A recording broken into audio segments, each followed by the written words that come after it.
17th, 2022. City Clerk, could we have a roll call of members present? Oh, no, I'm sorry. First, excuse me. I'd ask you all to join me for the Pledge of Allegiance, however you can, if you'd like to. I pledge allegiance to the flag of the United States of America and to the republic for which it stands, one nation, under God, indivisible, with liberty and justice for all. Thank you all very much. Now, City Clerk, if we could please have a roll call. Cumby. Here. Gabriel. Here. Harrington. Here. O'Doherty. Absent. Schmeckel. Here. Schuster. Here. Somerville. Here. Pierce. Here. Weaver. Here. That's 8 present and 1 absent, Your Honor. Thank you, City Clerk. We'll now go to item number 4, public comment on non-agenda items. Public comment on non-agenda items.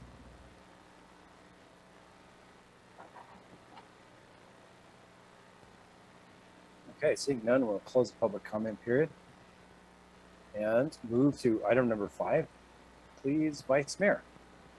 Thank you, Mayor. I move that the agenda be changed. We have one change this evening. We're taking from the consent agenda item 9F and moving it to the regular agenda item 16A.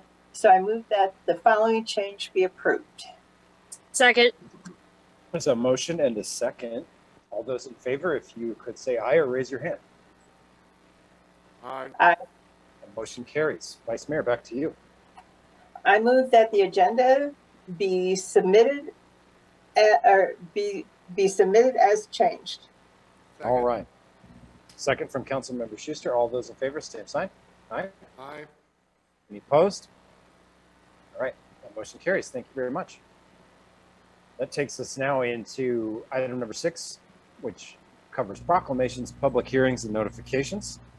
We have a public hearing. City Clerk, could you please read the notice? Notice is hereby given that on the 27th day of July 2022, an application was received in the office of the City Clerk for a new restaurant liquor license number R70 for Bijou 2 Inc., doing business as Bijou Duo, located at 213 Grand Avenue, Laramie, Wyoming, for a license term of September 1st, 2022 through May 7th, 2023. Public hearing to hear comments or protests relative to this license application will be held Wednesday, August 17th, 2022 at 6:30 p.m. via Zoom. Action on this application will be considered at the regular meeting of City Council on Wednesday, August 17th, 2022 at 6:30 p.m. via Zoom meeting. All information relative to this matter is available for review at the City of Laramie City Clerk's office at 406 Ivinson Avenue, Laramie, Wyoming. Anyone wishing to be heard should be present or may be represented by his or her agent at the meeting. Thank you, City Clerk. We'll go ahead and open the public hearing now for anyone who would like to make comments about the item.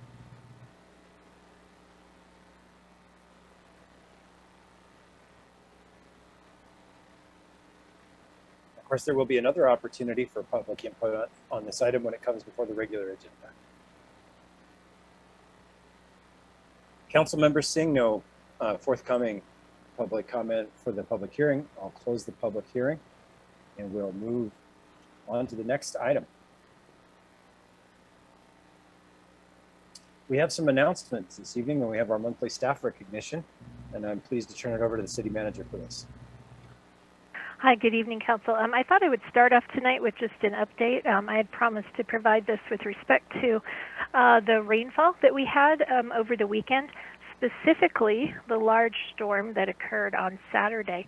If the clerk, I'll just not ask for a screen share, but I will share with you that we have had a chance to look a little bit at the rainfall pattern, and it was fairly interesting. We had very diverse rainfall amounts throughout the city, and if you map those out, you see that really kind of right through the middle of town, I would say between 30th Street, 3rd Street, and then bounded by roughly Harney and Sheridan. That part of town actually received a lot more rainfall very quickly than did other areas of even within the city, and certainly any of the outlying areas.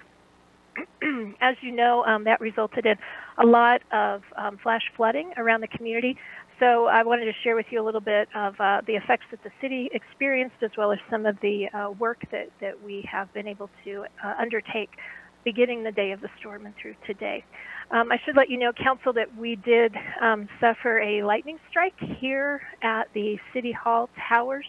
That caused our internet service, phones, and some other interruptions in our information technology internal function beginning on Saturday. As of today, we have worked around most of that and been able to reconnect our outlying campus areas such as the Municipal Operations Center, the Labonte Complex, the cemetery, and Fire Station 3. While we haven't been able to get a tower climbing crew in yet because they appear to be booked out for like a month, IT's done a really great job of working around that and getting those campuses I just mentioned reconnected into our networks and servers, including what I mentioned, and also animal control and the mosquito shops as well. So we did have some interruption in our effectiveness and ability to do work around here. For the public, though, that rainfall amounted in a lot of disruption in our rights-of-way, with a lot of flash flooding down the streets and overwhelming of storm drains. A little bit of what our utility and street crews were out doing. They started working on Saturday, of course, during the storm. They were called out. We had a number of infiltrations into manholes. We lost a lot of manhole covers. 15th and Sheridan, the manhole cover there was floated down the street and actually broken in the flow and the velocity of water that was moving in that part of town through the streets. Let's see. In total, I hope to have an hour report for you. I don't have that today, but I would guesstimate that staff had put in well in excess of 50 additional hours since Saturday dealing with the outfall from that storm. Water treatment plant, I wanted to talk a little bit about that. As you know, we had the rain on Saturday, but we also had a fairly significant storm come over Sheep Mountain and the Mullen Burn Scar the following day on Sunday. Fox Creek was flooded with silt and ash and debris, and of course that runs into the Laramie River below Woods Landing and right above our intake in the water treatment plant. So we actually did shut the plant down about 1 o'clock on Saturday morning and let water flow through, and then we're able to bring the plant back online after cleaning filters and whatnot at about 5 o'clock on Sunday evening. To give you some perspective on that, a normal operating day at the plant, we have about 3.5 NTU. That's a turbidity measure. That's the water that comes out of the river. After that rain event, the plant took in 10,000 NTUs compared to that normal operating day of about 3.5. So it was really significant. We're back online, though, and good to go out there. At the wastewater treatment plant, also a lot of effect there, significant impacts, including to our main lift. We're usually running about 1 to 2 pumps out there on a normal day, and we were running from 4 to 8 p.m. on Saturday night, all 4 of the pumps, to keep up with the flow of really clean water, that stormwater runoff that was coming into our system, as I mentioned earlier, through the manholes. 3 million gallons per day is what we usually treat at wastewater treatment plant, and with the rain event, that daily treatment amount went up to 13 million gallons. The last thing I would mention to you is with respect to property damage. In addition to keeping our systems functioning and doing a lot of cleaning of storm drains, cleaning up in the roadways, etc., the city as a property owner has also sustained some damage. Mosquito shop had about 12 inches of water there. Fortunately, we are assessing the damage. There's nothing that is of concern, I should say, other than we will sustain some monetary damages and impact from that, and we're assessing the total amount of those right now, likely somewhere in the realm of $5,000 to $6,000 of lost equipment and damage to that building. softball and baseball fields also lost about 15% of their infield mix. That'll provide some additional cost and manpower hours for the city in coming days. Jacoby Ridge and the Scout Park paths had some effects there as well. We're estimating the total impact of the monetary damages, and we will likely be submitting a claim for those. I did visit with EMA at the county today, and it appears that they will be likely seeking a disaster declaration. There may be some recompense to the city as well as other property owners who suffered damage once we get through that process. So I know that was a lot, and I could tell you a lot more, but those are the highlights, and happy to, I guess, take questions, Mayor, if that's appropriate, or if not, ready to move on to the next item. City Manager, with your invitation, I suppose we'll see if there are any questions about this. We do appreciate the update. It was kind of a major community event. Yes, Councilmember O'Doherty. I'm just wondering if you can, those things that you just summarized, can that be on the website so we can point people to it if it isn't already? Thank you. Great suggestion, Councilor, and we'd be happy to do that. I'll put it into a more pretty format for the website versus my rough notes, and I'll share those with the council as well, so you have the full gory detail, not just my highlight summary. Other questions for the City Manager about this? City Manager, I know the council would like to give kudos and a shout out to the street crews for all of those extra hours and dealing with nature and storm events. And the City Manager and I talked about this a couple of days ago, and this word is starting to get worn out a little bit, but unprecedented weather events take place. I mean, I think we're used to some gully washers here. I don't know that we're used to that level of intensity from one at this particular time of year.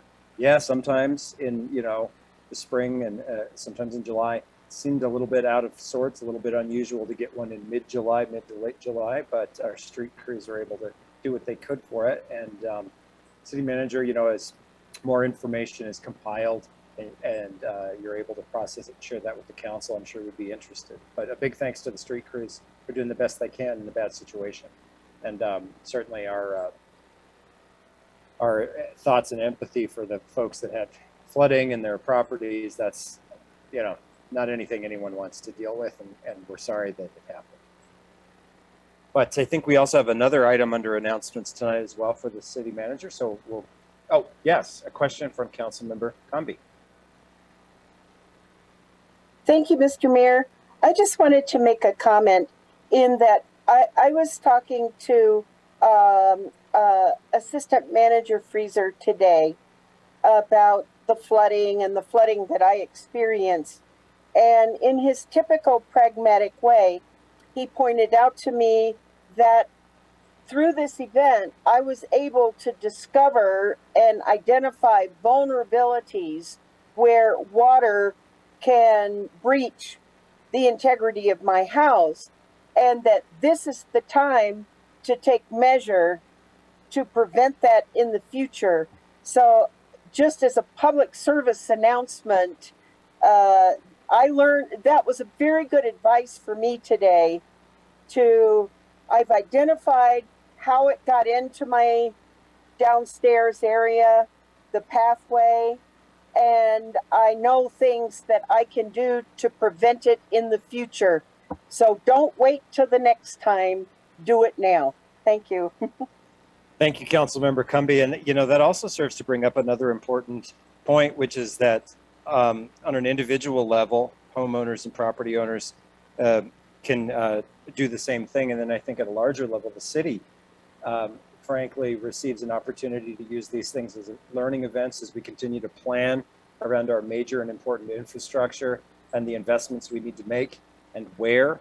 And these kinds of things can help inform those discussions moving forward. And we will be having those as we move forward, both this year and in years to come with different councils. I know that we can take a look at these kinds of things, and they help us to identify critical vulnerabilities and help us to plan for a more resilient system, which unfortunately I think is something that the city government is tasked with, because we're dealing with a time period where weather patterns are a little bit more uncertain, and weather and storm events can be a little bit more severe and intense than perhaps we've been used to in recent memory. So I think Councilmember Cumby, that's a point well made, and I think it applies to the city as well, with our own infrastructure planning and investment planning in those services that we need to build that resiliency in. Councilmember O'Doherty, thank you for waiting for me. Yeah, can I just add one more thing that I learned from the civil engineer the last time it happened at a house that I own, is that, you know, the soil around foundations settles, and so then it starts to slope towards. And so if people can add more fill right up against the foundation and slope it out so that you're not channeling water to your foundation. Yeah, that's what they call. And Councilor Gabriel and I had a shared river between us on that day. It was pretty exciting. Thanks. Thank you, Councilmember O'Doherty. Yeah, that's what they call negative drainage, when you've got it going in and towards your foundation. You want to try to avoid that. Councilmember Gabriel. Thanks, Mayor. Janine, I'm assuming that the detention ponds did the job that they were supposed to do, because a couple around my property were filled to the brink, and I was just curious if you knew of any other problems with or positive reaction concerning the detention ponds. That's a great question, Councilor Gabriel, through you, Mayor. I also observed the detention ponds largely on the north side of town, nearly full, and in some circumstances actually full and spilling over down the spillways into the right-of-way. It was a real testament to the need for those features, even though we often drive around town and think, why is there all that kind of vacant land sitting there? Well, boy, we put it to use this weekend. To your question more succinctly, Councilor Gabriel, I have had no report of those ponds failing to perform to their design, if you will. And I think the engineering staff, to give them a little latitude, they are at a very busy time in their season with projects wrapping up and then this happening as well. So I'd love to reserve the right to come back and share with you anything that I might hear with respect to, you know, a failure or any of the storm system not functioning as it was designed to function. I should mention this, we've got our stormwater consultant working with us, as you know, on another matter, but we were able to share the rain gauge data and the weather data with them, and they told us this event, interestingly, not for the entire town, but for parts of the town, were what we would call an in excess of 100-year storm event. That's a 1% annual chance. So to put it a little bit in perspective, it was unprecedented, as the mayor said, but not uniformly unprecedented across the city. Thank you. I think it's something we all took notice of. I mean, it was pretty intense. Of course, we had a power outage as well for folks to deal with on the heels of another power outage just a little while ago. But these things happen, and we'll try to use the experience to be as prepared for them as we can in the future, right? Okay, appreciate that. Any other questions for the city manager about the flood? All right, and we'll maybe have some more information about that, maybe another opportunity to talk about those things again in the near future. City manager, I think we've got a different item for you now for your staff. Yeah, let's move on. Yeah, we get to move on to a happier announcement, Mayor. So it's my pleasure tonight to tell you about our Employee of the Month, or what we say we call around here our Rock Star of the Month, and that is Stephen Pregel. Stephen is a relatively new employee to the city, having joined our team in April of 2019. If you got your payroll newsletter, you saw his feature there. He is a water treatment plant, he was nominated by the water treatment plant supervisor, Mike Lytle, who is his supervisor. And Mike said that he's just so thrilled to have Stephen on the team because he can always count on him to check on the details of every project and really follow through. Stephen was retired, but came out of retirement to work for us from a very diverse background, including cattle ranching, construction, and oil field, among many other things that he has done. Been a really great addition to the team, and said that one of the things he loves about working out at the water treatment plant is, as an operator, is just kind of seeing, as he says, the quote, complex interactions between the elements and he likes that he gets to work to stay ahead of the changing conditions, much like those I just mentioned that occurred on Sunday out at the plant. And I thought this was great. He sort of lightheartedly jokes and says, handling those unexpected changes is like, quote, guiding the Titanic. It needs immediate attention, but takes some time to turn it around. So we're very fortunate to have him. He's been a great addition. He has a degree from the Colorado School of Mines in Golden, a Bachelor of Science with a major in petroleum engineering, in geological engineering, and a minor in petroleum engineering. So fortunate to have him with us the last few years, and I'm sorry because it's August, everybody took vacation. He's not able to join us, but we will certainly pass along the appreciations of the council.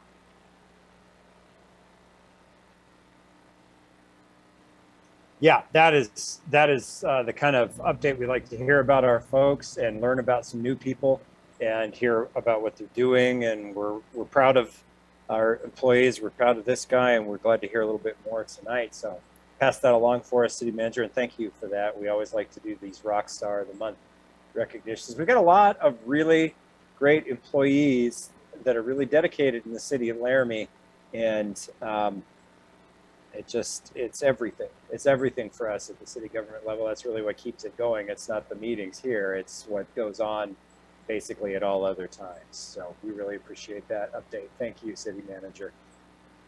Okay, council members, that takes us to our next item here. Bear with me just a moment as I go through the 500 tabs I have open on my computer, and we will go to item number 7, and that's disclosures by city council members. City council members, if there are any disclosures that any of you would like to make about any of the items coming before the council tonight, now would be the time. Council member Harrington. Mr. Mayor, yeah, I've been assured it's not a conflict, but I have a family member who manages the Office of Outdoor Rec, which item 15 is submitting a grant to. I intend to vote on it, but wanted the council to know. Thank you, Council Member Harrington.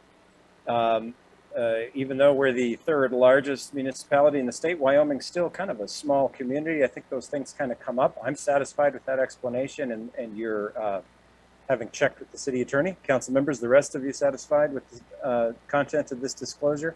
Thank you very much, Council Member Harrington. We appreciate it. Next up is item number 8, and I'm going to turn it over, please, to the Vice Mayor. Yeah, thank you, Mayor. I move that the consent agenda be approved and that each specific action on the consent agenda be approved as indicated. Second. A motion and a second from Council Member Cumby. And we will now go to the city clerk to help us with a roll call vote on the item. Cumby, Yes.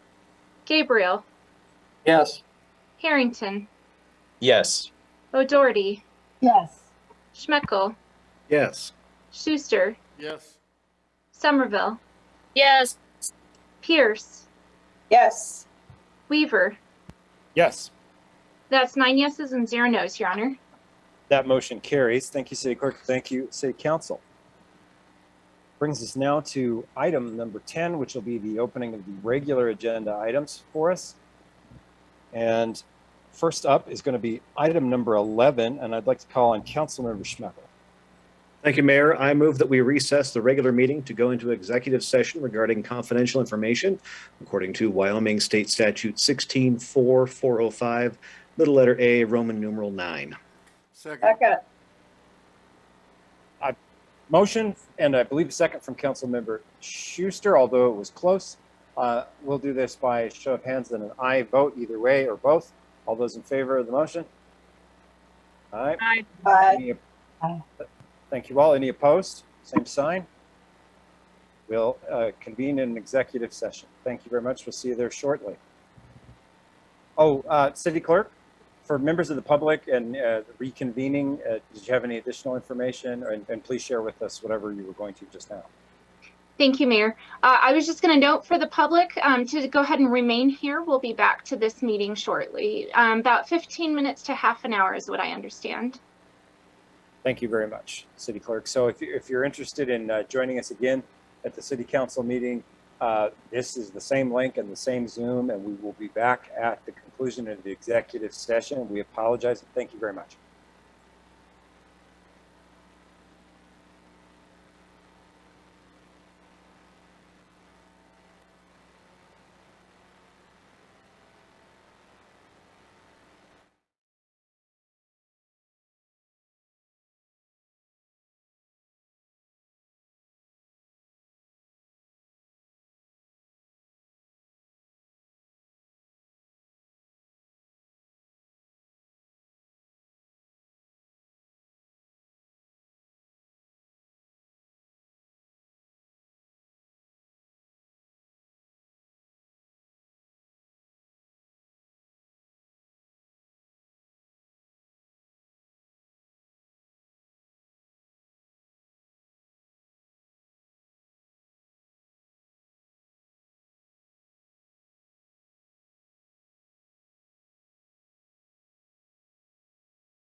for the streets networking equipment to Altitude Signal LLC of Loveland, Colorado, in the amount of $99,256.31, plus a contingency of $9,950 for a total amount not to exceed $109,206.31, and authorize the mayor and clerk to sign. Second.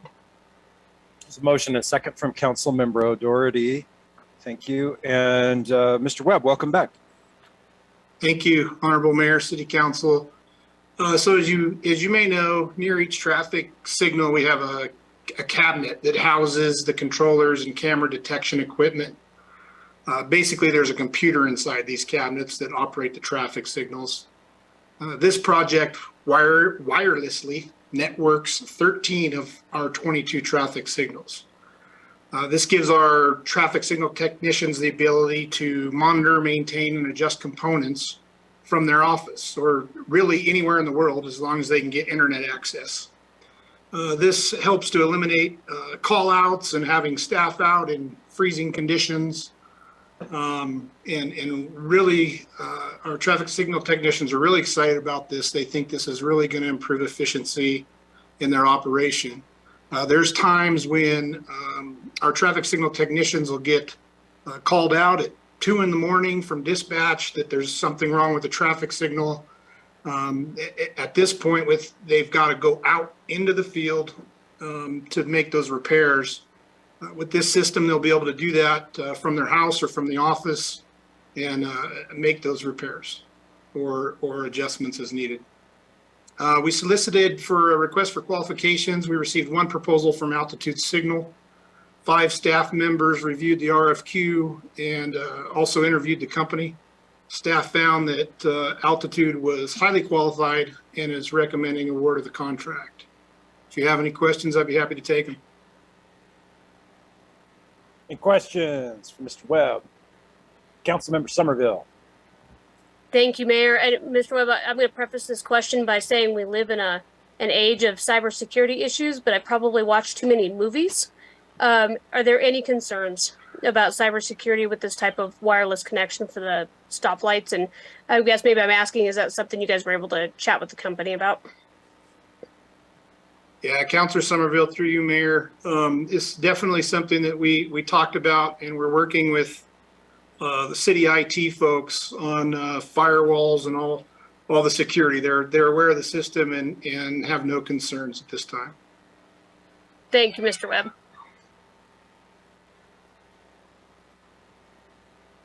Question worth asking, I think. Any other questions about this system, this proposal, and this project? Seeing none, why don't we see if there's any public comment on it?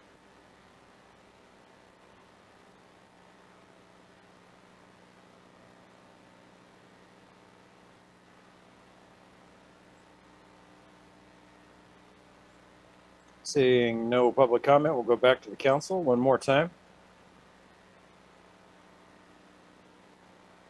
Quick comment for me, it's interesting the ways in which remote work evolves and continues to expand into all kinds of different areas.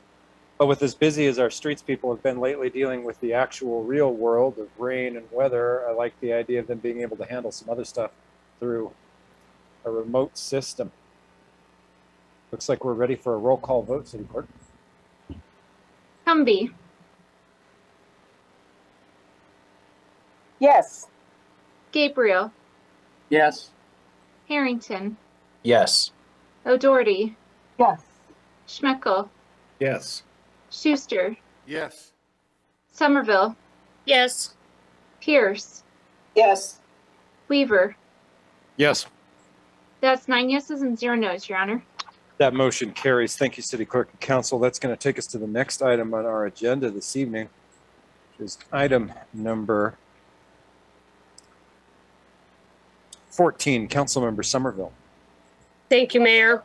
I move that the City Council approve the application for a new restaurant liquor license number R70 for Bijou 2 Inc., DBA Bijou Dua, located at 213 Grand Avenue, Laramie, Wyoming, for the licensing term September 1, 2022 through May 7th, 2023, and authorize the mayor and clerk to sign. Second. Motion and a second from Vice Mayor Pierce. City Clerk, do you want to give the background for us on this? Thank you. I'd be happy to, Mayor. Thank you. So on July 27th, we received an application from Bijou 2 Inc. For a new restaurant liquor license. The location that they would be located in is our previous location for Speed Goat, just to familiarize everyone. They currently hold a restaurant liquor license in Cheyenne. So this will be their second restaurant.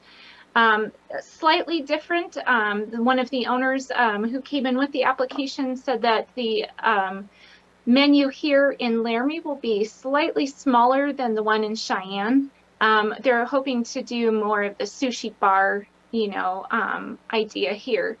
So if you looked at their menu they provided, they will have miso soup, as well as a whole bunch of sushi rolls and things to that nature. So they're excited to be here in town.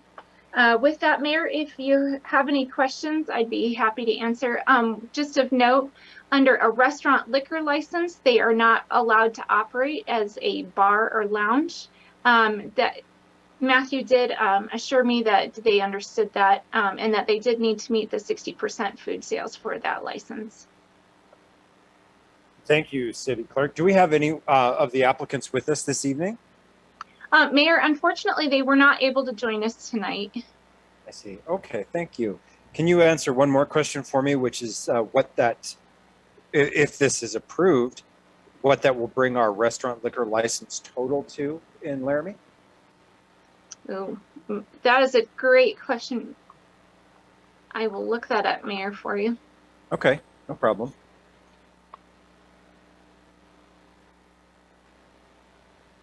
I don't do these things to the city clerk on purpose, council members. I had the question. Mayor, I believe that brings our restaurant liquor license to 17 total. Thank you very much. Council members, any questions about this application? Why don't we go to the public and see if there's any comments?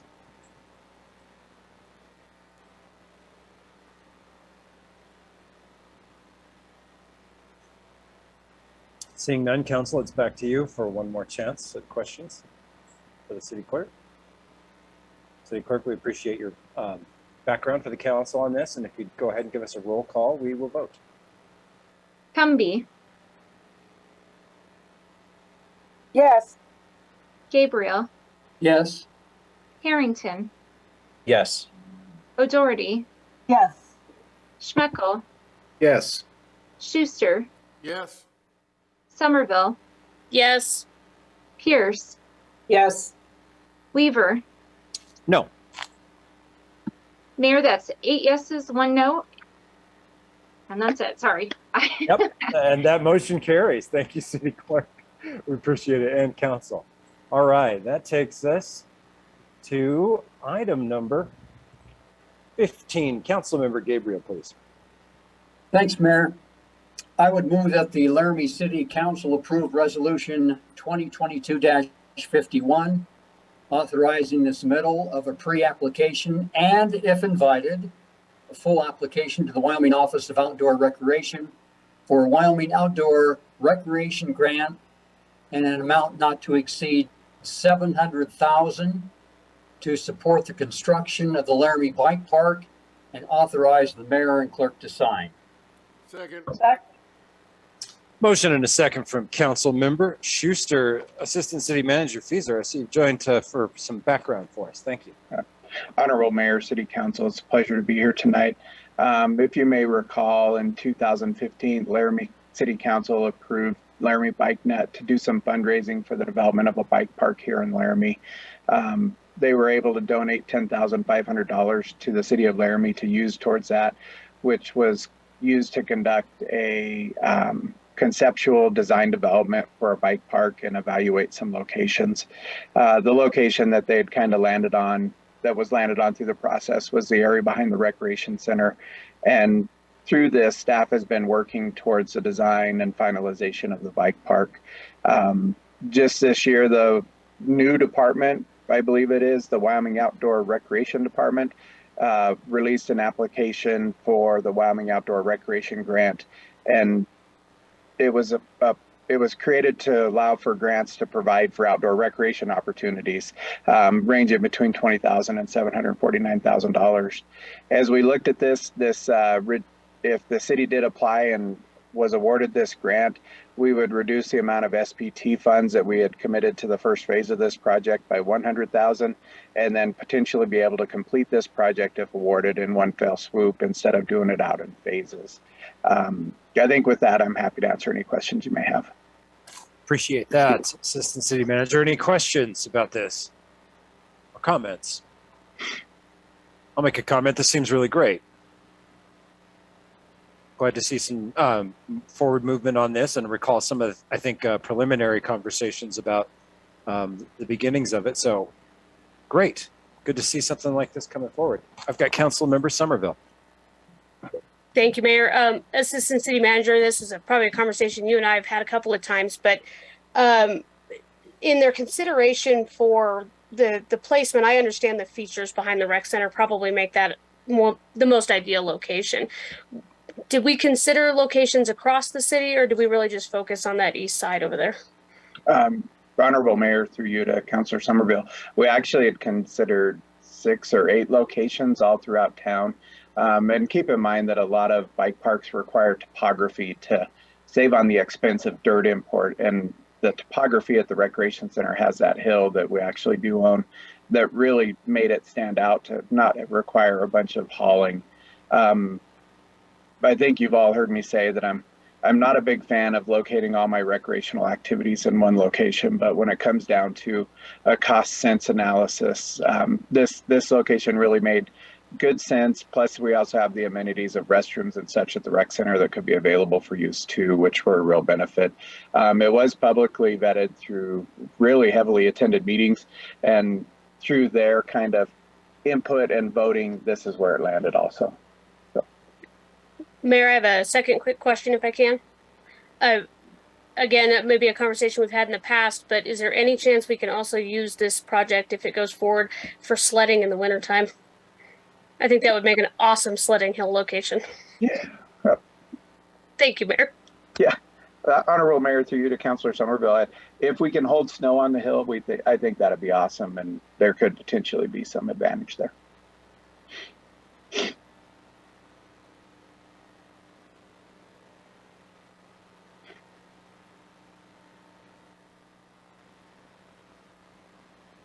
Mayor, you're muted.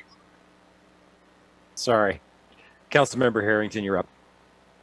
Thanks, Mr. Mayor. I had a feeling that's what you were saying, but I thought if I just moved on and it wasn't, it would be weird for you. So, That's okay. It's okay.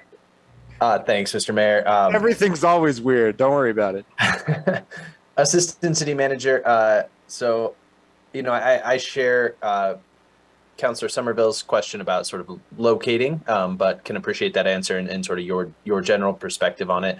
And maybe that's something this council needs to consider about other recreation amenities elsewhere in the city. That may be a separate conversation about an investment elsewhere. My question is, has there been any consideration, especially given that this may free up some SPT funds, any consideration for any sort of enhanced crossing from the, I guess it would be across Grand Avenue on Boulder Drive? I can imagine that this would create having sort of mountain biking, bike park attractions on both sides of Grand Avenue there. It may create some more intense pedestrian activity, and I'm curious if that's been considered. And I guess I should say, Assistant City Manager, I think this project is a really terrific idea. Thanks. Honorable Mayor, through you to Councilor Harrington. We haven't necessarily looked at that through the Pilot Hill project. We had discussed enhancements, and there's been lots of discussions about potentially a tunnel under Grand Avenue at Boulder. And from what I remember is that the utilities and the infrastructure that's in Grand Avenue actually make that almost impossible. We could certainly look at enhanced crossings and work with YDOT, as that's a state highway. and do some work that way to make some improvements if we see the need for it in the future. But with this project, that hasn't been looked at. It's a little bit of a stretch on the, how do I say, the scope of this project. Thank you. Next up, I've got Councilmember let me see, is my microphone on? Okay, next up, I've got Councilmember Schuster, and then we'll go to Councilmember Gabriel. Councilmember Schuster. Thank you. I tried for that underground tunnel under Grand Avenue through the Spring Creek Channel 18 years ago, and even got T money to back it up, and then they ended up saying no, they didn't think it would work. But yeah, Miss Councilor Harrington, I have been trying for that for 18 years now. So I would love to see something there for the safe crossing, and I still think we could still use the Spring Creek Channel under Grand Avenue, because I realized that, like the storm we had, we'd have to close it a couple times a year, but wow, 300 days a year, I think it would be easily open. Thank you. Thank you. Councilmember Gabriel. Thanks, Mayor. Todd, could you just explain a little bit more about what you mean when you say a bike park, non-motorized, I'm assuming, and what that all entails? Correct. Honorable Mayor, through you to Councilor Gabriel. Bike parks typically entail a little bit of stuff that is not necessarily seen when you're out trail riding. What you'll see is what is called typically a pump track, which is a place where you use the track that's developed where you don't necessarily pedal, but through the strength of your body, use your upper and lower body to pump your bike through the track. You'll also see a youth pump track of some sort of nature like that. You also might see some low-level trails where they have some trials events where you might ride over ramps or logs or other pieces. And then quite possibly the most prominent piece of something like this is jump lines, which is where people will use the topography of the hill to potentially do, 6, 8, 10, 12-foot jumps and actually build their skills in a place where you've got some support before they head out into the further into the outdoors on the trails. Did that help, Councilor Gabriel? Thank you. Appreciate it. Other questions for Mr. Fieser real quick before we go for public comment? Check it out on public comment real quick.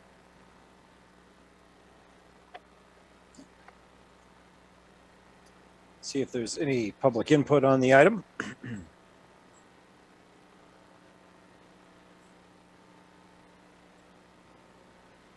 All right, seeing none, we'll go back to the council. Assistant City Manager, let me just make a quick comment. I want to say that I know the council really appreciates, on top of all of the other projects that are sort of in your portfolio, your continued focus on these recreation projects. And bringing those in and continue to try to build on and enhance these things in accordance with other city policy goals.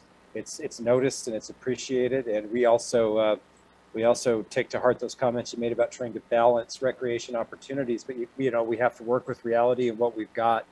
But it's good and encouraging to hear that that's something we haven't forgotten about, and we want to do. Not every project, unfortunately, is an opportunity to expand on it, but it's really great to see these kinds of things come forward, as well as all the other stuff that we know you're working on for us. So thank you very much.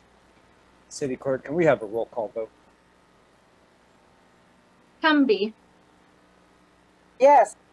Gabriel, Yes. Harrington, Yes. O'Doherty, Yes. Schmickel, Yes. Schuster, Yes. Somerville, Yes. Pierce, Yes. Weaver. Yes. That's 9 yeses and 0 nos, Your Honor. That motion carries. Thank you, City Clerk. Thank you, Council. It's going to take us to our next item on the regular agenda. We have Councilmember Schuster.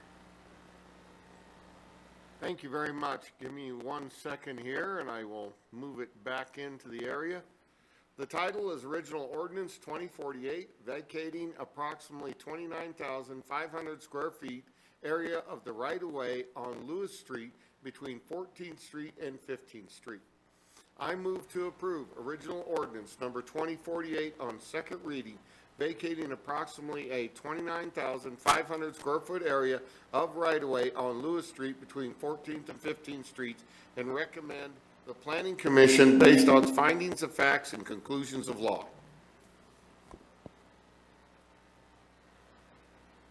Second. So a motion and a second from the Vice Mayor. Yes, Councilmember Schuster. Oh, give us your sound, Councilmember Schuster. Darn it, and I'm the one that turned it off too. Here we go. I will be wanting to make an amendment later on, but I figured I'd get it on the floor, and then when we're ready for that, then we'll go, because I know myself and Councilor Somerville both want to make some amendments. So thank you, and I'll let it come on first. Thank you, Councilmember Schuster, and it's all right for the reminder, but yeah, we'll get to it in due time. Mr. Gabatuller, welcome back, and we're turning it over to you, sir.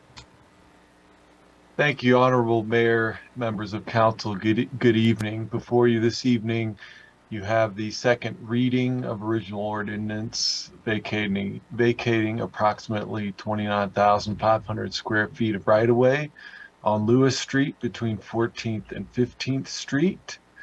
This item was heard by the Planning Commission on June 27th, and a public hearing along with that. And it was approved or recommended to City Council for approval. From there, we went to first reading on the 5th. We advertised for the public hearing and this, which was held during the second reading on July 19th, and it was postponed to August 2nd.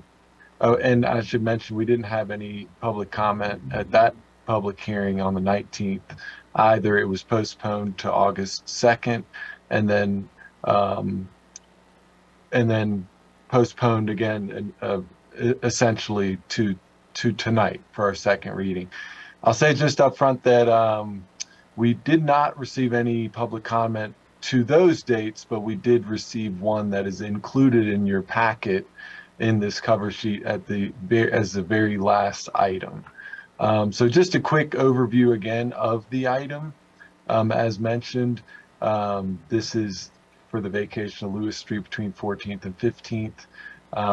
It's basically in coordination with the overall vacation of Lewis Street that the university is seeking through the MOU that was signed in 2014, and then those two subsequent amendments to that MOU, all of which are also included in this packet.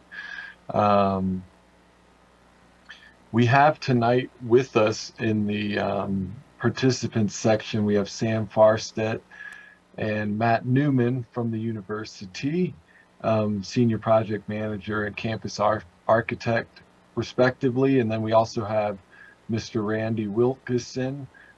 He's the Director of Operations from the school district, from Albany County District Schools, #1, the Director of Operations there. If they wish to chime in, Honorable Mayor, I'd just make note of that after this presentation. But where we are essentially at this point, I think, you know, without further ado, rather, I would, since we are all familiar with the item, I'll turn it over to you, Honorable Mayor, and take any questions for me or any of the participants I mentioned. Thank you, Mr. Gabatuller. I appreciate that. And you're right. We've covered the item relatively extensively at this point. We've got some amendments and so forth proposed. I don't know if we might not go ahead and let Mr. Farstedt, yep, the city clerk is already doing it, and the other individuals into the meeting, and that would be good. Any questions for Mr. Gabatuller at this time? All right. Councilmember Schuster, you had notified us that you were prepared to bring an amendment forward, so maybe that would be the thing to do. Over to you. Thank you. Mayor Weaver. My amendment is short and sweet. I'm worried about people being able to drop their kids off at the front door of the school. So I know we have an entrance on Willett, and I know we have an entrance off Lewis right now. So I'm sure during the construction season that probably one or the other might have some issues. So I want to have the entrance off of Willett guaranteed to be at least 45 feet wide, so two cars can go passing by each other at the same time to allow adequate drop-off access, because right now, if one car's in the lane, they cannot have another car going the other direction. So mine is short and sweet. Thank you. Thank you. Is there a second for this motion? I'll second. Okay, second from Council Member, I think Somerville on that one. Thank you. And we'll proceed to discussion on the amendment, if there is anything further beyond what Council Member Schuster had to say. Any discussion on this? I guess I will. Oh, okay. Folks are taking a little too long to show me their hands. I would like to ask the council to consider the following about this amendment. This may not actually be the appropriate venue for putting in traffic amendments, and I'll tell you, it's my understanding, council members, that we have had some opportunity for communication for some proposals about how this project will be handled in terms of traffic going forward that I think we should get a look at this evening and keep in consideration as we go forward with the consideration of this item. So I would ask you to consider that, and I'm going to turn it over to the city attorney. Thank you, Mayor. I know that there's been discussions surrounding this, ample discussions about changes that councilors or council might like to see in the plan as it has been proposed by UW for the construction that's going to occur on this vacated road. I don't know, in fact, I would advise against trying to amend an ordinance with details of changes that UW would agree to and the council might like. I think that's a very awkward way to do things. I mean, I don't even know what, be honest, I don't even know what it would look like. I mean, we have a vacation, and you know, having a city ordinance that has details about one thing or another, parking, crosswalks, you know, the width of roads, in my estimation, that will not work, and it would take a long time to draft such an ordinance, and it would be an ordinance that exists forever, or the vacation, I guess, would be dependent upon those conditions existing forever. Now, I know that some counselors have talked to UW about other ways to arrange ideas like Councilor Schuster's and other ideas. Some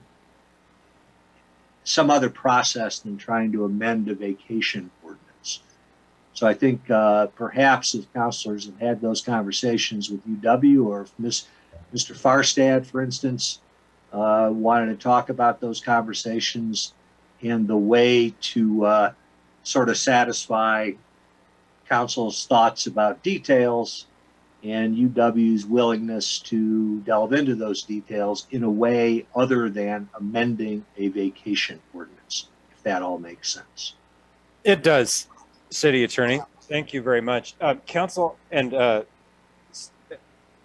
guests here with us, I'm going to ask us to do the following. Since we have the item up before us and we have an amendment, I think the discussion can still take place in the context of the amendment, so we can talk about some of the other information that might be available to the council here in this context, and then figure out where we'd like to go. Does anybody have any objection to that, or would you like to dispose of an amendment only discussion and vote, or can we go ahead and have the discussion in the context of the current motion? Vice Mayor, I see you've got a hand up. Yeah, I just have a comment regarding the amendment. So whatever council decides moving forward, I'm fine with, but I do have a comment. Go ahead. Regarding the amendment. Go ahead. So as much as I like Councilor Schuster's idea, and as much as we all know, this is going to be a pretty busy area at certain hours of the day, obviously. That section of Willett does not belong to us, period. And that's, you know, that's up to the university to maneuver and work with or do whatever they want. That's not our road. That's not even, you know, it's not our property. It's not our road. We can't do this. It doesn't belong to us. So like I said, as much as I appreciate the effort, and I could be wrong, but I don't think we can even go there. So that's it for me. Thank you, Vice Mayor. Now, Council, without objection, I'd like to hear about some of the other work that's been done in and around this topic. And let's just go ahead and do it in the context of the existing motion. Why? Because I think we need to utilize time well here at 8:07 p.m. So without objection, let's go ahead and we can make all of those kinds of comments and discussions within this context. And then I think it'll save us some time. We won't have to talk about it again. We can just go to the subsequent votes. Councilmember Somerville. Thank you, Mayor. So kind of in the context of the discussion overall, I ran into a very similar discussion with city staff this week in terms of trying to keep the vacation ordinance clean. So I'll just run through. I had an opportunity to meet with Mr. Farstead, Mr. Newman, Mr. Wilkerson, as well as Mr. Reiser, the new principal for the lab school, and walk some areas. And we talked about some things. And I'll go through those, but what I want to say first is that it was clear to me that it would be better procedurally to bring maybe a letter from UW that the city and UW co-sign as kind of a, hey, we acknowledge these things probably need to happen, but to keep those out of amendments on the vacation itself. That certainly was the advice to me from the city attorney and city staff. And so that's kind of what I'm working towards. My hope is that I'll be able to have a letter for the council to consider, hopefully at third reading next week, but that's a separate motion, a little bit down the line, but by third reading for the council to consider. So what we talked about in the main items in this kind of group was the lab school being able to sign off a couple of the short-term parking spots that will remain in that lot next to the school for parent and visitor drop-off. Pick up like 30-minute and go in and get a sick kid kind of stuff, so you don't have to worry about trying to find parking when you're picking up your sick kid. We talked extensively about school bus drop-off, and in material, the need to really designate a bus loading zone on the south side of Lewis. We would be essentially expanding the bus loading zone to accommodate kind of where the construction is going to be at and the needs of the lab school. And I'll tell the council, my hope is to bring a resolution with this motion next week for the city to be able to declare that loading zone through city process so we can get that set up. We talked about no parking east of the 14th Street intersection of Lewis. There was traffic concerns in terms of parents coming out and doing that loop and going around. And that seemed to be generally agreed. There is regular parking to be discussed west of where the buses will drop off potentially. Right now, it's just regular parking. That's not an item I plan to kind of include in the letter, but something for the city to consider at a later date if that should be short-term parking or regular parking, as that will remain on a city street. We also talked about the university was going to move some concrete bollards to the end of that 13th Street block. So right there at that 13th Street intersection to try to detour regular traffic from coming from the west side on Lewis. We discussed the striping of the 14th, that between 14th and 15th Street block of Bradley. That is something that UW already has prepared through a traffic study. I will note that that will require some action on the council's part to remove parking spots on Bradley to accommodate that. And Mayor, I promise I'm almost done. Two more. There was discussion about reducing the speed limit on that north side by Lewis Street. The initial thought was maybe 5 or 10 miles an hour just because of potential congestion. I was quickly corrected by our city staff that the state statute is 20 miles an hour for a school zone. So we kind of have to go with 20 miles an hour, but that would also be action on the city's part. And then the last point of discussion was a kind of a robust crosswalk on the west side of the 14th and Lewis Street intersection, where UW would install the thermoplastic markings, the ones that live the winter way past the age of regular paint, and then the city would take that over for maintenance. So it was essentially, on my part, a collection of, just good discussion between all the stakeholders. And it seems like a lot of little things, but I think they're things that are reasonable and are going to help. But again, my intent is not to bring any amendments tonight to the vacation as previously discussed. So, Mr. Mayor, I would stand for any questions, or if Mr. Farstead or Mr. Newman wanted to add on to our discussions. Yeah, and I'm going to ask them to do that in just a moment. I wonder if we might not at this time also see if, since we have some time and we're looking at a letter for third reading to sort of address these concerns, if we might not include something along the lines of what Councilmember Schuster has proposed in the amendment, if that might not be able to be incorporated in this list of things so that the council can feel better. Although they're not directly related to the vacation, I think the council views these as sort of things that need to be addressed so that we feel like we can responsibly go ahead and vote for this vacation both tonight and the next and at the next reading. I wonder if we might not incorporate those. And I think with that question, maybe Councilmember Somerville and Councilmember Schuster, we should ask the folks from the UW project to go ahead and weigh in and see if they feel like these are all things that can be reasonably included as we get closer here to the final sign off on the vacation. Mr. Wilkinson, I see, or that's Mr. Newman, I see, and then anybody else turn on your camera at any point you're ready to weigh in. Mr. Wilkinson, I'll go ahead and recognize you because it looks like you're ready to share some information with us and talk to us about this.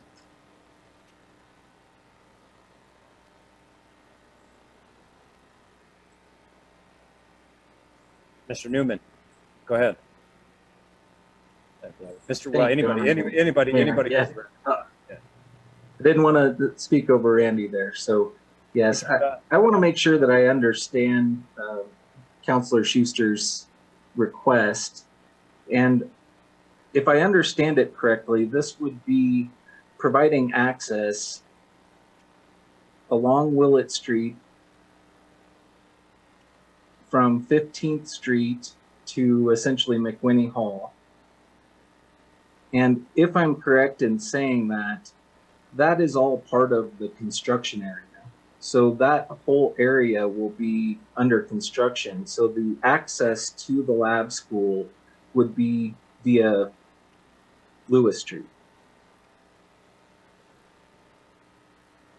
Councilor Schuster.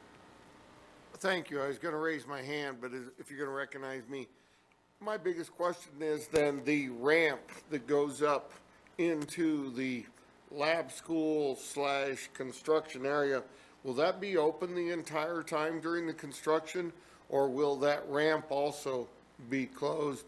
Since I knew they were going to take Lewis and level it off instead of going down the hill and then put an entrance on the end of that. So I wasn't sure about this current entrance going into lab school.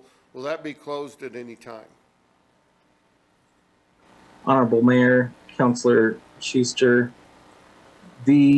so when you're saying ramp, I assume that you're talking about the Lewis Street headed south into the parking lot. And if that is correct, that access will be maintained throughout construction. Thank you. That helps a lot because that was very questionable on some of the people I talked to. Thank you. Any other questions for Mr. Newman here on this? Councilmember Somerville. Mayor, pardon me, not a question. I just wanted to let you know that Mr. Reiser, the new lab school principal, is in the attendees room. Yeah, we'll go ahead and ask if the city clerk wants to admit Mr. Reiser. And Mr. Wilkinson, I was trying to get you to weigh in a little bit earlier. I just wanted you to let us know if you felt like some of this conversation has helped the school district maybe plan, or will help the school district plan to sort of deal with the ins and outs of getting students dropped off in the morning and picked up in the afternoon, and if some of these concerns are going to be addressed through these changes, and then maybe this list of things we can get folks to agree on. Oh, I've got to have you turn on your mic. Sorry. Honorable Mayor, Council, we've been working closely with the university on this for probably 4 months when we first started working on this. Our concerns from our busing standpoint, from getting into the lab school, we support the vacating of Lewis Street between 14th and 15th. The biggest things that have been brought to our attention is parking and the areas that it is of concern of that for this vacating is going away anyway with the construction of the dorms. So when we met with Councilwoman Somerville and UW this last week, we laid out our plans, and I believe we have a great plan for taking care of our students. Thank you. I really appreciate that. I just wanted a chance to hear from you and have you kind of weigh in on that. And I'm going to ask Mr. Reiser, who has joined us, and we thank you for spending some of your evening with us to talk to us about this and maybe share your perspective a little bit, because that's been kind of a missing piece for us. We've had a little bit of concern about the operations of the schools. Thank you for being here and talk to us a little bit about what you see. Yes, thank you, Mr. Mayor and Council. We spoke extensively, as Councilwoman Somerville mentioned, about the bus drop off. My primary concern was student safety, and we had a long discussion about that and where to put buses and setbacks and the crosswalk, which I think was originally going to be on the other side of 14th Street, and we thought that would be an unsafe place. So things like that were changed, as well as that parking. I know parents that I've heard from, are concerned because it's already tight in that loop, dropping off students. And one of the things that they're concerned about can't be changed, which is the exit going out past McWhinney, because that will be closed off. My only hope is that our smart engineers are correct, that the exit back out onto Lewis Street will accommodate all of our cars, and there was a comment that it will actually be better. So I'm hoping they're right on that. All right, Mr. Reiser. Well, we appreciate. This is a nice surprise for you, as you're about ready to start as the administrator at the school there to deal with this little problem. Yeah, I've had several already. Yeah, and I got my eighth day here. And I've got to say, it's good to see you again. That school in some ways hasn't changed much at all from when I went there with your kids, but in some ways it's changed a heck of a lot, and this is going to be a big change coming forward. So yes, it will. We'll just see how it goes. I've got Councilmember O'Doherty up, and then I go back to Councilmember Schuster, I think has been waiting. Councilmember O'Doherty. I just want to say it strikes me as easier to get onto Lewis, because now you don't have to worry about traffic coming from the east. So when that's vacated, you don't have to worry. And also it strikes me as safer for crossing if the students are crossing along the closed side of that intersection. Thank you. Appreciate that observation, Councilmember O'Doherty. Councilmember Schuster, thanks for waiting. It's back to you. Thank you very much. At this time, if my second will concur, I will withdraw my amendment. Second concurs. Thank you. Thank you both. Thank you, Councilmember Schuster and Councilmember Somerville. I thought maybe we might save ourselves some time and go ahead and get into the discussion and address these points. And now with the withdrawal of the amendments, we could just go forward to the vote on the vacation. But I want to make sure everyone's had a chance to speak, and then I'll go and ask questions here on council of everyone that's with us. I'll go to public comment as well. Anybody have any questions right now? Councilmember Somerville, why don't you go ahead? And then I'll go to you, Councilmember Gabriel. Thank you, Mayor. I just wanted to share with the council, there was a lot of confusion about the traffic plan, and I really appreciate the time that UW and the school district spent with me earlier this week. And to Councilor Doherty's point, the hopeful traffic plan is that those parents are coming in on South 14th Street and then going through the loop and then turning around and going back out on North 14th. And I think that the communication will be really important, but I just wanted to mention that the anticipated traffic pattern or hopeful traffic pattern seems to be significantly different than what we talked about 4 or 6 weeks ago. So I just wanted to share that. I appreciate that. And I've got Councilmember Gabriel up next, and then I'll go to you, Councilmember O'Doherty. Councilmember Gabriel.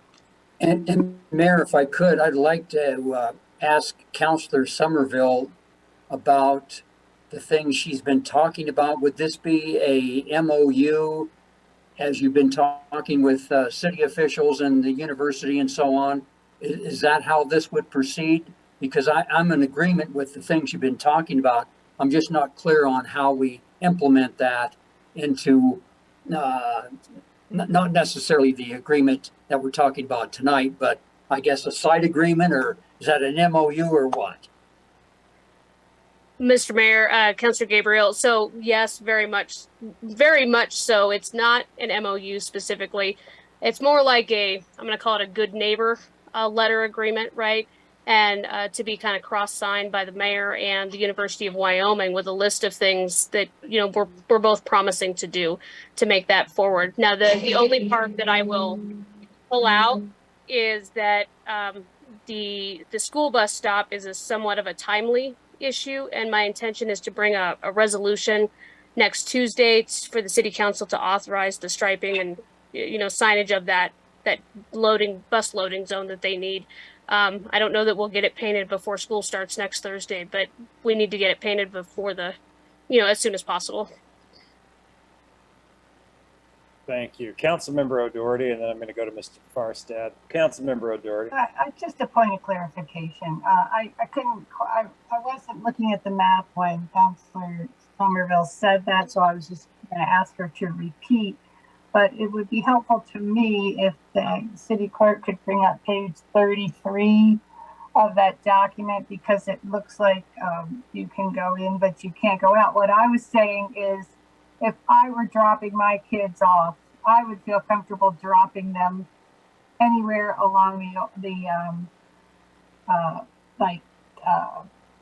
where the physical plant building is, like not little kids, but older kids, and know that they could cross on the east side of that. And well, I guess they still have to get over it. Never mind. I just want to understand what you're saying. Like, you come in from 15th on to Bradley, to 14th to Lewis and in, but do you get to leave?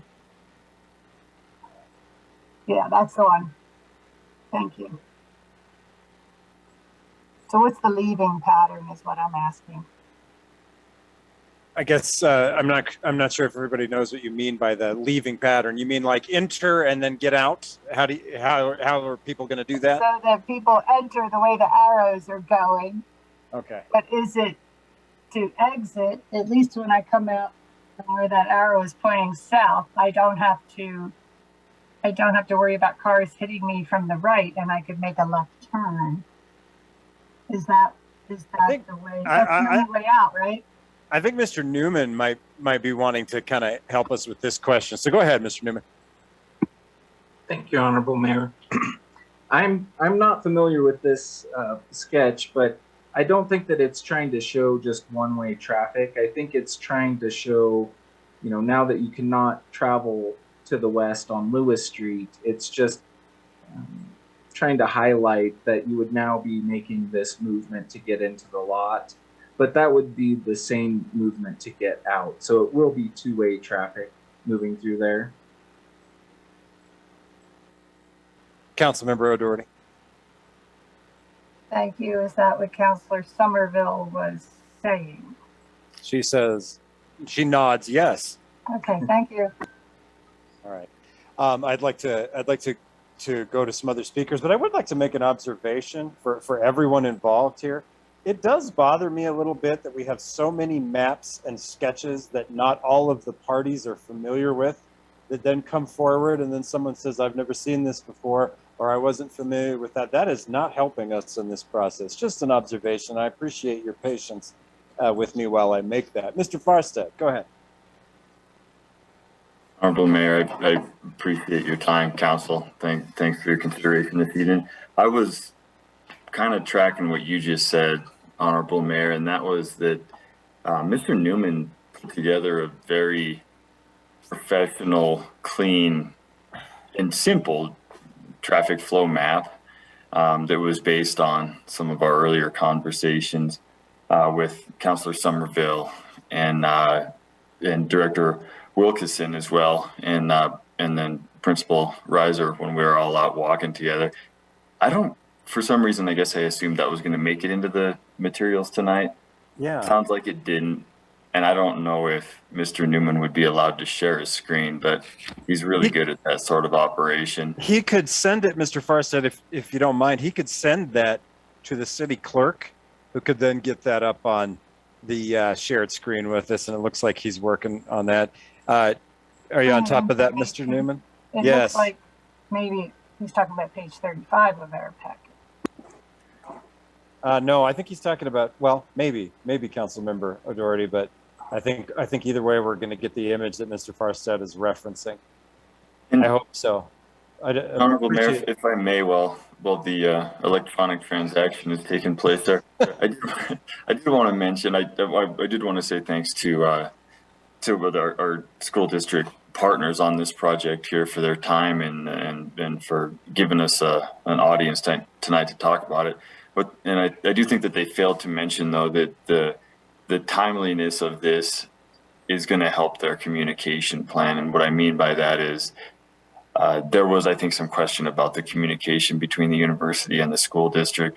I think we've solved that riddle, but they now have an obligation to take some material information tonight and put that out to parents and staff so that, before next Thursday, right?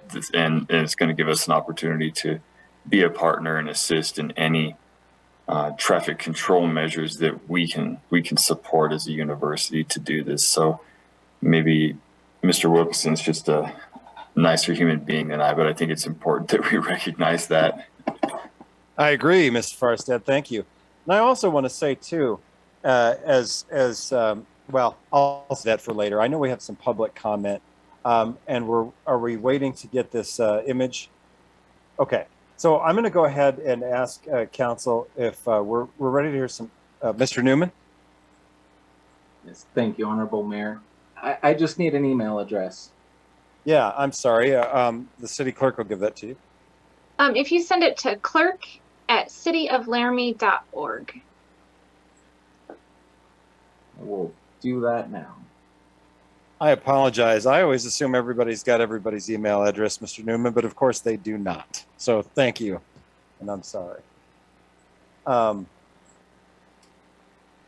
We'll go ahead and let that image get up there. We'll take a look at it, and then Council, if you're all okay with it, I would like to get to the public comment. I know folks have been waiting. We'll see if that'll help guide the rest of this discussion as we wrap up on this topic. But I want to make sure we can all see this first. And the relevance of this, in addition to Mr. Farstead's comments, is this is what's going to help guide us with the agreement that'll come forward on third reading. That's my understanding, Councilmember Somerville and other folks. Yeah, okay. All right, good.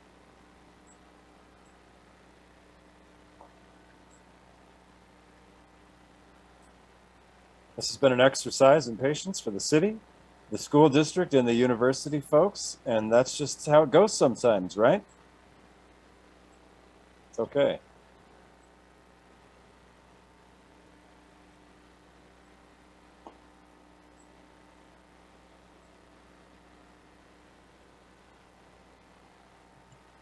I don't know if we're waiting on that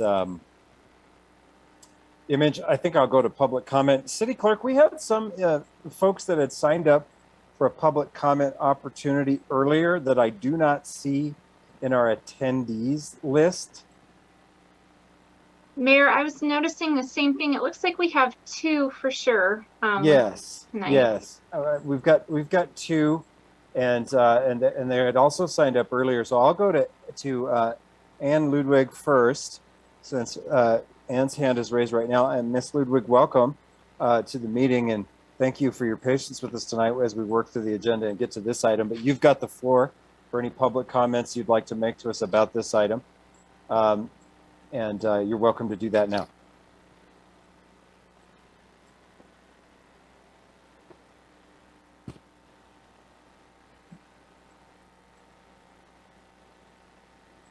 My apologies, Mayor. In multitasking, I forgot to move her over with ability to talk, but she should be with us now. No problem, and it looks like she is here, and thanks again for waiting. Go ahead, you've got the floor. Honorable Mayor and council members, I unfortunately was out of the country when you had the public meetings, but I want to thank you for your patience and thank the university and the school district and encourage you. It just dawned on my husband, Evan, and myself this evening that we have been dealing with parking issues and Lab School and Lewis Street for 10 years plus. Our 22-year-old now is done with the university, but we dealt with it while she was at Lab School. Our 16-year-old is now at Laramie High School, and now we have a 13-year-old. We're pretty easygoing folks, but the congestion issues are very real, and we've basically given up and we walk. It's much easier. So I appreciate you thinking about traffic flow and the width of the roads. It's a challenge, and I appreciate our principal taking action and walking around and looking at things, and I would love to see that simplified math the last year that my son's at Lab School. Absolutely, and thank you very much. And we're working on getting that up for everybody. But for now, we'll also go to, I had Ashley on the list. Ashley Koch, or Koch, I'm sorry if I've said it wrong, but thank you for being here, and you have the floor. Thank you, Honorable Mayor. I work at the Lab School currently and have been there for 20 years. And the parking is definitely an issue, and getting kids in and out. One of the things we do request is that our primary grades have parents picking them up, picking our younger kids up, or have a sibling walking with them, just because we are on campus and it can be a safety issue and things. And so there's often, when you're there at 3 o'clock in the afternoon, continuous cars and things lined up. And when I first heard this, I was under the impression that it was closing completely 14th to 15th off the entire thing. And so it was really going to make that Willett exit a very dangerous one, because at this current time, going right there when you get off Willett and make that pass by McWhinney, there's no way that two cars can meet and pass one another. And so that was a huge concern. But hearing now that we'll be able to loop through and still get off onto 14th, and it's just that little section, will definitely make things bearable. And we dealt with that basically about a year ago or so too. But it is nice for you guys to note that we are unique in the situation that, yes, we have transportation coming in, but the vast majority of our children don't take buses and things to school. It's pick up and drop off by parents or they walk. And so I think it's important that we do have a way that parents can at least get in and get close, especially with our little guys when it is on campus and we're asking kids to walk with other adults in situations that maybe we don't see at other schools. So thank you for your time. Thank you very much, and appreciate those comments. And we'll go back to the discussion. I want to make this observation for everyone, because I think it kind of gets at something we've all been talking about now since this issue first came up. And you know, council members and Mr. Newman and Mr. Farstad, Mr. Wilkinson, and Principal Reiser. You know, what's been problematic for us isn't so much any individual step here. I think it's that the timing has not been our friend. And I think one of the things that has weighed on the council was just getting an opportunity for people to take a look, express concerns, hear from the new principal and some of those things. And although this wasn't the ideal way to do that, I think it was necessary for us to extend some of this discussion. And it looks like we've been able to get something positive out of it that everyone's going to feel, I think, a lot more comfortable with moving forward. So we appreciate all of the patience that's been extended to this discussion. I'm still looking for this image. I'm not seeing it here on the shared screen. Maybe it's coming up here soon, and we can talk about that. Yeah, Mr. Newman, I saw your hand pop up there. Honorable Mayor, I think it's coming through now, but I did want to verify that with Nancy that I've sent it 3 times now. Sure. I'm sure you have. I keep wondering if the file's too big and it's not coming through. So if I could go ahead and give you ability to screen share. Oh, here we go. It popped up here. Okay. It's all me. It's me. Sometimes we just like to blame things on the internet, Mr. Newman. You don't have to take the full responsibility. Okay, here we go. Is this the image that we've all been waiting for? All right, great. So, Honorable Mayor, can I explain what I've put together here? Please, and thank you very much. Yes. Thank you. So I don't know, Sam talked me up there on how good this was, but it's the Nancy, same thing that you're seeing. Nancy, can we get you to zoom in on the image a little bit for us? It's a little small on the screen. Mr. Newman, I'm sorry for the interruption. Go ahead. No problem. So this is similar to the other map where it's only showing the arrows headed one direction. So ignore that because these are all two-way movements. But what I wanted to put together for the group here was to show the 3 different conditions, to show right now all of the different points that parents are able to access the lab school through. So you can see, you know, we have people coming off of 15th Street that can make the left turn into the lot. You can also do the 14th Street to Lewis and loop in. And then as Councilor Schuster was, I think, describing this access from 15th Street on the continuation of Willett. So those are kind of the 3 directions that things are working now. And what I'll point out on this map that doesn't have to do with the traffic flow exactly, but I think it's important to point out and to consider that that entire parking lot to the north of where Wyoming Hall was, is all of that parking is being removed.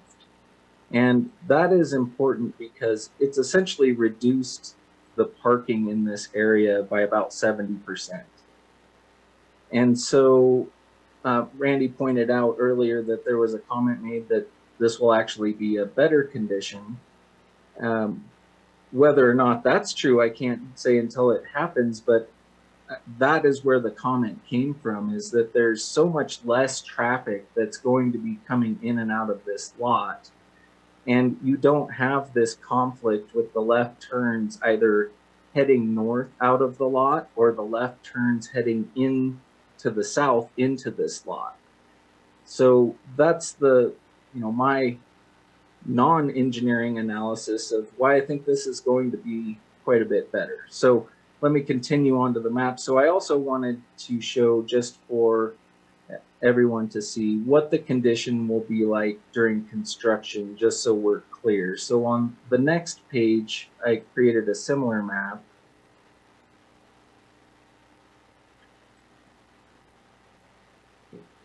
There we go. Oh, Let's go ahead and zoom in on it as much as we can because it's kind of small on the Zoom share screen. Thank you. so this is the proposed site plan for the project. So you can see the building footprints, the service court, there being the main need for the closure of Lewis Street, as Councilor Schuster pointed out. It's, there's a leveling off of this drive. If you're familiar with the street, there's quite a large grade drop that happens between 15th and 14th.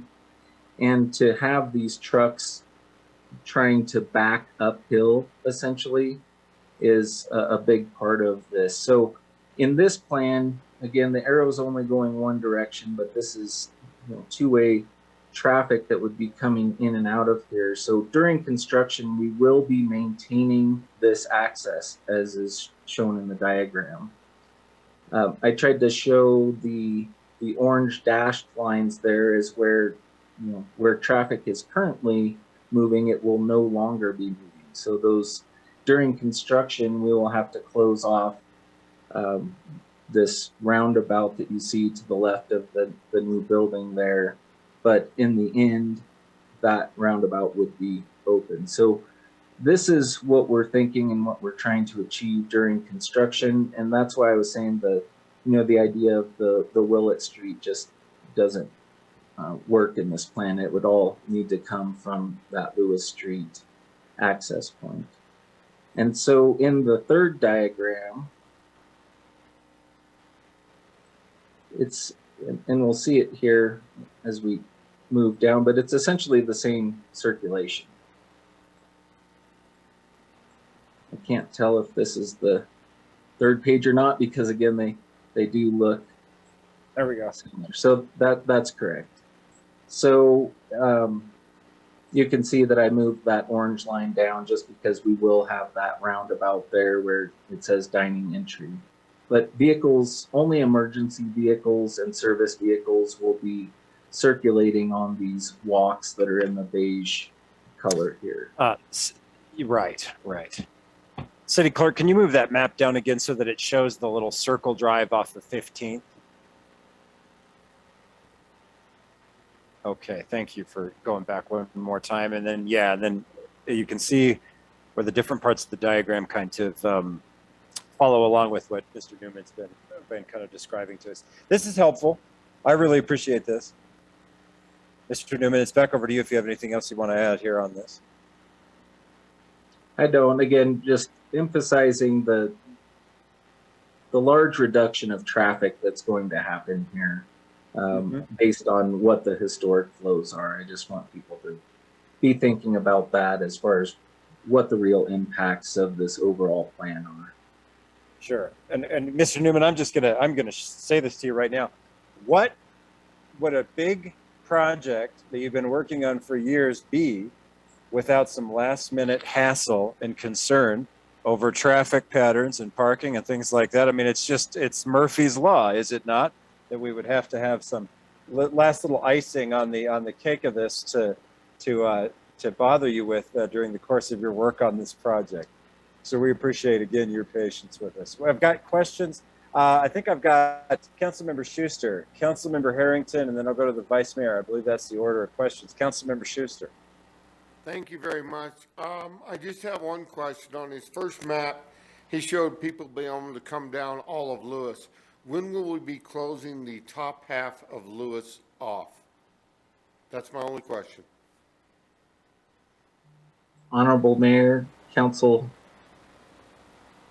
Schuster, when you say the top half, are you saying the from 13th to 14th, or?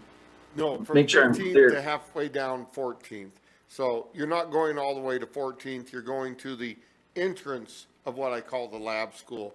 So this one here shows that people could come off 15th, head down Lewis, and turn in. So I was wondering at what time or what month or whatever will you be closing that top half between 14th and 15th off to level it out? So, Honorable Mayor, Councilor Schuster, that would happen in the very near future. There are we're currently out to bid and putting together bids on this, but we are not very far off from mobilizing a contractor for the project. So this would happen in the near term. Okay. Thank you very much.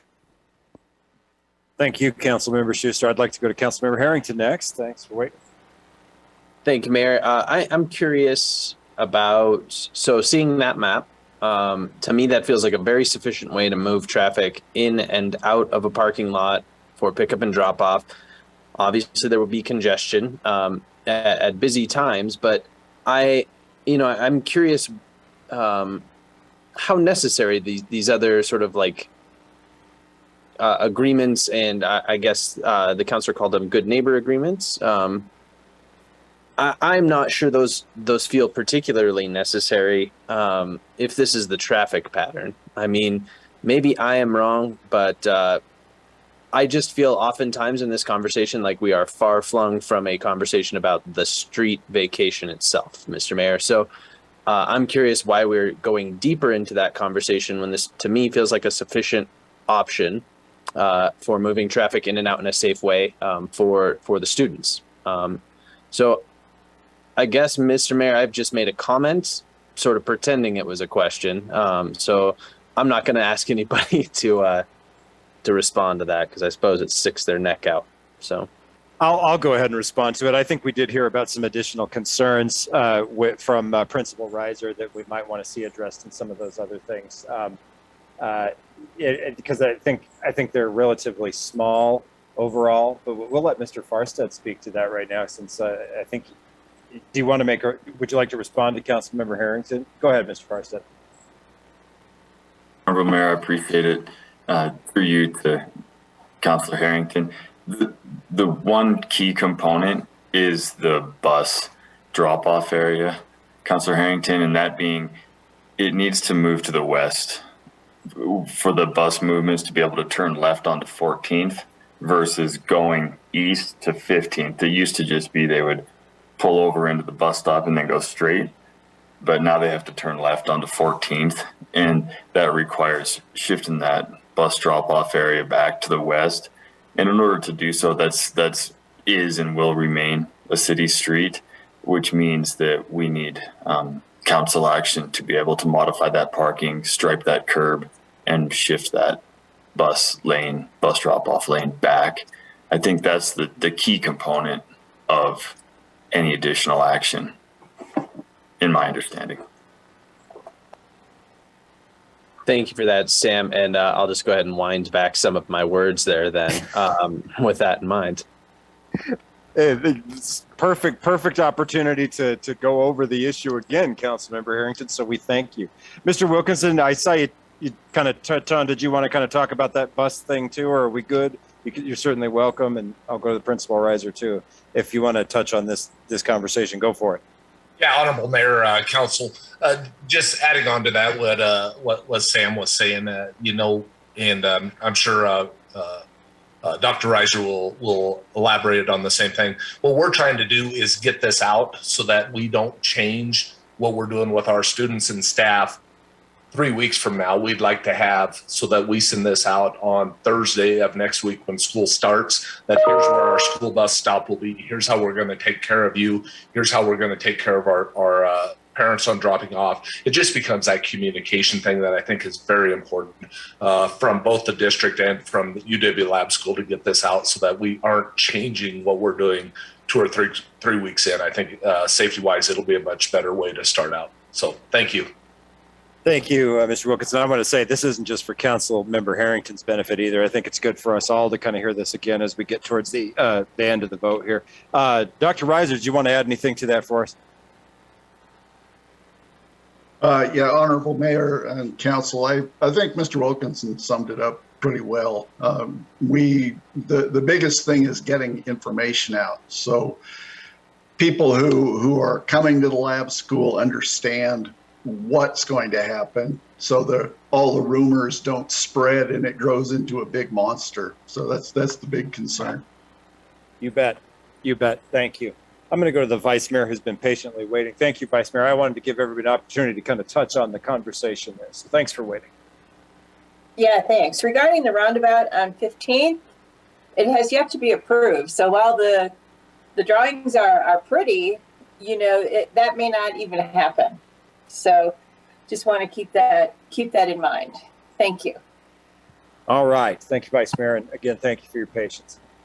This has been a couple of week discussion here, so I can't thank everybody enough for their willingness to keep coming back and answer questions and dig into concerns. And that's for Mr. Newman. That is for Mr. Farstead. That's for Mr. Gabatuller, Councilor Somerville putting in some extra time and shoe leather on this, and Dr. Reiser kind of coming in there at the last moment of the discussion. But I think I personally am going to feel better, although some of these things are only tangentially related to this street vacation. Some of them to me seem very directly related, although not process-wise. So again, I ask for your empathy, you know, with the council on this decision and the way this process has kind of gone, because I think some of these concerns bubbled up to the surface at the last minute. And again, I'll say the timing hasn't been our friend on this, but everyone's done a great job of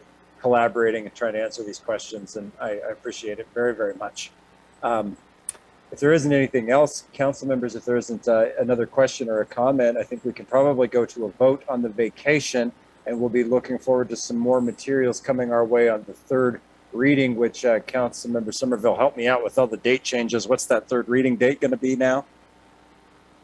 Mr. Mayor, after this vote, if it passes, I will move to have third reading on August 23rd. Okay, thank you very much. Thank you very much. So the second reading is what we're going to vote on now, and then we will have a quick motion to schedule for the 23rd. City Clerk, can we have a roll call? Cumby. Sorry, Cumby? Yes. Gabriel? Yes. Harrington? Yes. O'Doherty? Yes. Schmeckel? Yes. Schuster? Yes. Somerville? Yes. Pierce? Yes. Weaver? Yes. That's 9 yeses and 0 nos, Your Honor. Thank you, City Clerk. That motion carries. Thank you, Council, and thank you, guests, for joining us and helping and adding those additional materials for us. I'm going to go back quickly now to Council Member Somerville. Thank you, Mayor. I would like to move that we set a special meeting for Tuesday, August 23rd, 2022, to hold third reading of original ordinance 20448. Second. Motion, and boy, that second's a hard call for me. Schuster, I guess. Councilmember Schuster, second. City Clerk, did you have a procedural question or some advice for us? I saw you raise your hand. I'm good, Mayor. Thank you. All right. So we've had the motion and the second. Why don't we quickly have do we need a roll call on this, or can we have a voice? Okay, we'll need a roll call voice vote. So City Clerk, please. Cumby? Yes. Gabriel? Yes. Harrington? Yes. O'Doherty? Yes. Schmeckel? Yes. Schuster? Yes. Somerville? Yes. Pierce? Yes. Weaver? Yes. That's 9 yeses and 0 nos, Your Honor. Thank you, City Clerk. Thank you very much. All right, third reading has now been set for this item on the 23rd. All right. Mr. Farstead, did you? Oh, he was just waving goodbye, I think. Understandable. Yeah, great. Thanks for being here. And for the rest of you folks that joined us this evening, we appreciate your time. It was useful for us. Thank you very much. And we're going to go ahead now, Council, and keep on rolling. We're getting close to the end here. We've got an item number 16A. I'd like to count on Council Member Harrington. Thank you, Mayor. I move to approve the Indian Heights First Edition final plat based on findings of fact and conclusions of law, acknowledge receipt of the financial security and the subdivision security and improvement deferral acknowledgement form, park and lieu fee, and emergency access maintenance agreement, and authorize the mayor and clerk to sign the plat. Second. There's a motion and a second from Council Member Somerville. And And I'm going to turn it back now to Councilmember Harrington. Thank you, Mr. Mayor. I move to postpone the Indian Heights First Edition Final Plat to August 23rd, 2022. Second. Okay, and a second from Councilmember Somerville. Councilmember Harrington, it's my understanding. Yes, go right ahead. Mr. Mayor, I was going to ask the city clerk if I needed to add the special meeting on August 23rd to my motion. It doesn't hurt just to specify that it is a special meeting. Okay. Mr. Mayor, would you like me to restate that motion or just fold it in?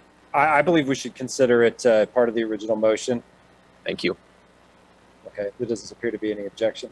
All right. I guess just by way of brief explanation, and I'll do you the favor, Councilmember Harrington. The council's received information that we need an extended timeline on this for the parties to meet their obligations, so we can move forward. So we're bumping the date out to the special meeting date. Any other further discussion?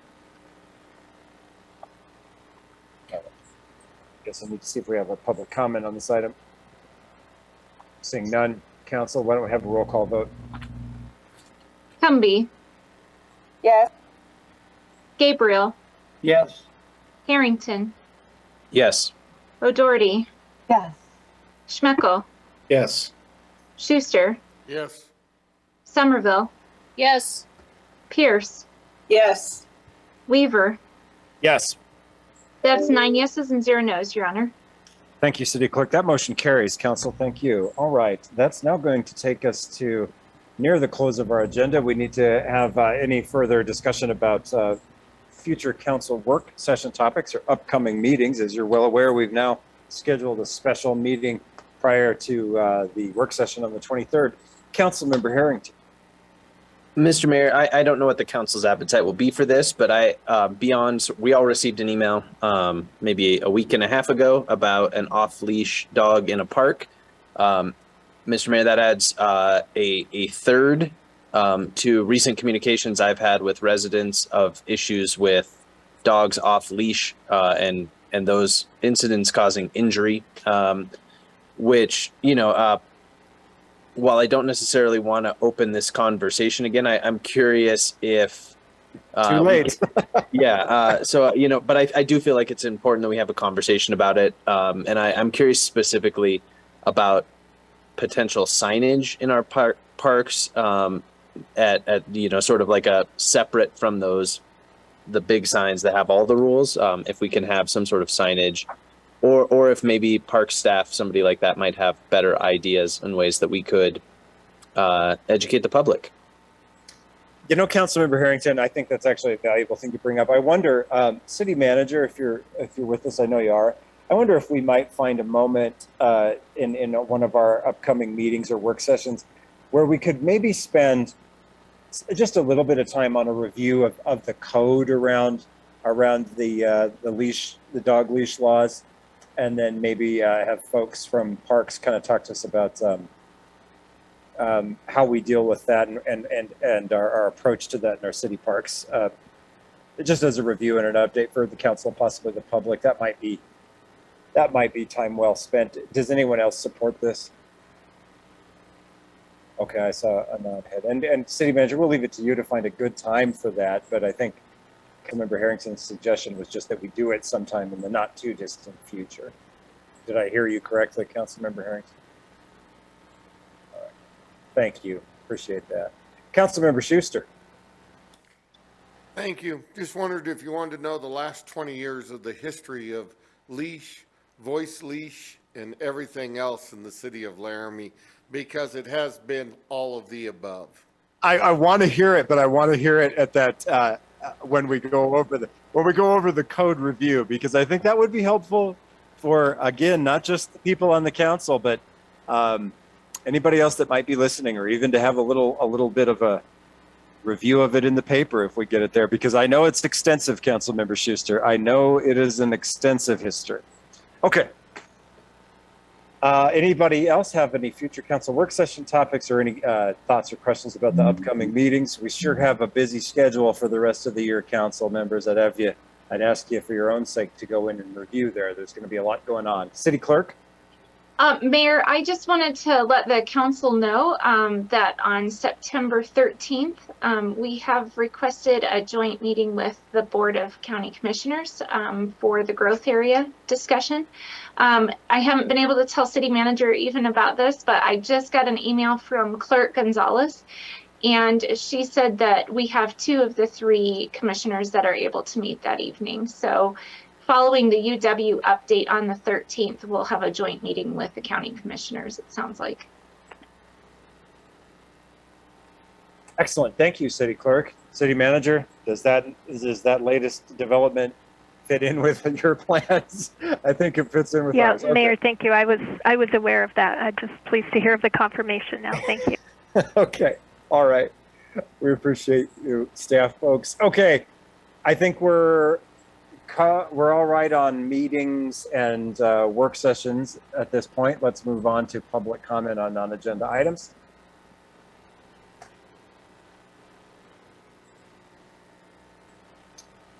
Seeing none, just take a quick moment to say hello, Judy Snoke. Thank you for being with us. And we'll go back now to the council. And I'm going to call on Council Member Schuster for item number 19. With no more executive session tonight, we are done. I move to adjourn. All right. Is there a second on that? Second, Council Member Cumby. Okay. All those in favor, say aye or raise your hand or both. Aye. All right. Aye. Anybody opposed? All right. Good night, everyone. Thank you very much, council members. Appreciate your time. Appreciate you. Have a good evening. Good night, everyone.